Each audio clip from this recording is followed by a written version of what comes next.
Joining us now tonight is one of a man known nationally across Nigeria as Mr. Rugby himself. He's currently the head coach of the Edo State Rugby Association. He's based in Lagos here, but he's known to all and sundry as Mr. Ntiense Williams. Thank you so much for joining us tonight, sir. It's been a long time coming. We haven't seen each other in quite a while, but I know when it's time to talk rugby, you are the man to talk to, Ntiense Williams. So Let's talk about Nigeria's participation at the Africa Rugby Sevens Cup so far in Mauritius. The results, were they expected? Thanks very much, Tunde. It's nice to be on a game on this evening. Once again, good evening, viewers. For me, I'm not surprised at the results. Like you said earlier on, Bronson Ware would probably tell you that Nigeria would actually do much better, with the sevens, unlike the 15s, which we are not on the cards to play in Uganda.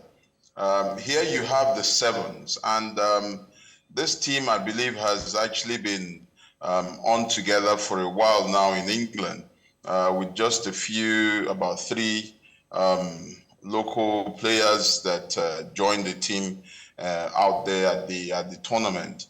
I was actually expecting them to be more coordinated than this, but from what we're hearing, they had a couple of injuries, of which about two key players are not in the team there. However, I still believe that we have a bit of technical issues here. We probably have a good coach, and we need to actually build from home.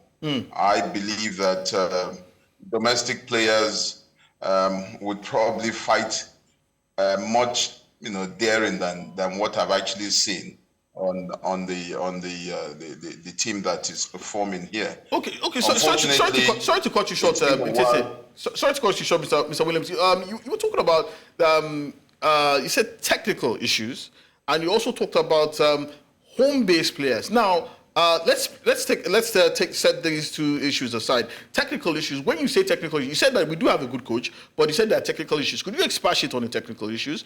And secondly, you said home-based players, from what you're saying, should probably form the core of this team. Now, looking at the fact that Nigeria doesn't have a strong rugby league, Nigeria isn't particularly strong in rugby, even in West African sub-region, there are those who would argue that maybe Nigeria should go the route of basketball and scout for the very best players of Nigerian heritage, born in the diaspora, capable of playing rugby, to compete for us until we can build local capacity. How would you respond to this? Well, you could be saying so, that we should look for our foreign-based players to be able to bail us out. But we've been doing this for the last 12 years. And unfortunately, this is the results that we're having. I just like to take you back. 2018, we went to Cote d'Ivoire with, everybody were domestic players. Myself and Bronson were. And we went up to the finals. We played against Cote d'Ivoire, the host, of which, everybody, including the Rugby Afrique president, and everybody saw that we actually won the game, but obviously home advantage played, us out. Now, for me, a home-based grown team, right, will go a long way, because these guys are dying to actually represent the country. The foreign-based players, yes, they have lots of games which they participate in out there, which unfortunately we've not had here in Nigeria. And I really, really think that we should concentrate more on building the game here in Nigeria. We would bring in the foreign base as well to come and complement our effort. They've done well, but I can see some lapses in terms of fitness, in terms of technical know-how. For me, I really, really believe that development should come home. Okay, so you also talk about technical issues. Could you expatiate on that? The technical issues, you could see they run in circles around us. You know, these are Zambian players that you see on the pitch against Nigeria, and they beat us. That was I think ninth, 10th placement, placement game, yeah. Second to the last. Yeah, we lost 22-7. Second to the last match, which exactly, which gave us the 10th position. We only beat Tunisia, which also Tunisia has gone down. But when you look at a team like Burkina Faso, they are, for me, the team within Africa that has actually grown domestically. The players are all there. You know, Bronson Ware, that was here in Nigeria, moved over to that side there, and he's done a very good job, you know, out there in Burkina Faso. They came fourth, you know. But I'm looking forward to the next edition, which is the second leg coming up this weekend.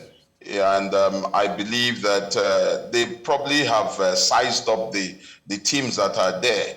You know, South African main team is not there. Kenyan, you know, first team is not there. No. So these are actually not the best of Africa, you know, sevens squad. Now, I think we should be able to move up the ladder to at least 8th position in the second leg if they actually, you know, come together properly. Okay, finally, Mr. Williams, I just want to ask you, we mentioned that I talked about that you also agreed that probably the Rugby Sevens program will be the fastest way for Nigeria to get to move up the rankings in terms of international rugby as against the full Rugby 15. So if that is true, what should we be doing right now in order to ensure that we can advance our Sevens programs to be at par with what we see in South Africa and Kenya?